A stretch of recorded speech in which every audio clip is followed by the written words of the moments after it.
सार्वजनिक नवदुर्गा उत्सव मंडळ पिपरी कण्हांद्वारे दुर्गा माता मंदिर पिपरी येथील प्रसिद्ध जागृत दुर्गा माता मंदिरामध्ये कण्हान नदीपात्रातील पावन जलाची भव्य कलश कावड शोभायात्रा काढून जलाभिषेक पूजनासह घटस्थापना करून भक्तिमय धार्मिक वातावरणामध्ये नवरात्र उत्सवाचा थाटात शुभारंभ करण्यात आला। गुरुवारी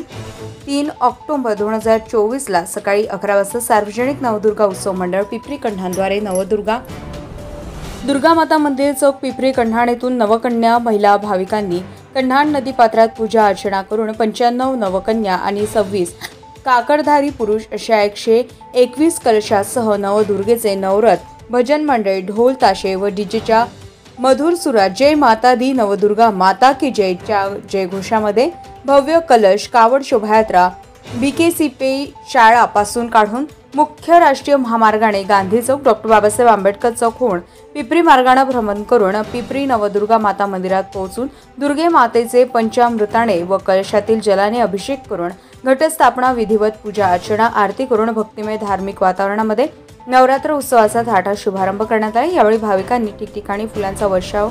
तसेच पाणी शरबत फळ वितरण करून जोरदार असं स्वागत केले। महिलांनी कलशधारी कन्या महिला व काकडधारी पुरुष भाविक भक्तांचे पाय धुवून अक्षता लावून फुलांच्या वर्षावात पूजन करत नमन करून भाविकांनी स्वागत केले। 9 दिवस विविध कार्यक्रमांचे आयोजन करण्यात आले असून अष्टमी महायज्ञ 21 हवनकुंड पूजन महाप्रसाद घटविसर्जन आणि रावण दहन करून नवरात्र महोत्सवाची सांगता करण्यात येईल।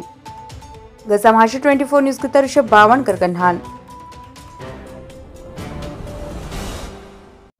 ताज्या घडामोडी आणि बातम्या जाणून घेण्यासाठी गरजा महाराष्ट्र 24 न्यूज या आपल्या YouTube चॅनलला सबस्क्राइब करा आणि बेल आयकॉन दाबायला विसरू नका, जेणेकरून आपला व्हिडिओ आल्याची ताजी खबर तुम्हाला ताबडतोब मिळेल।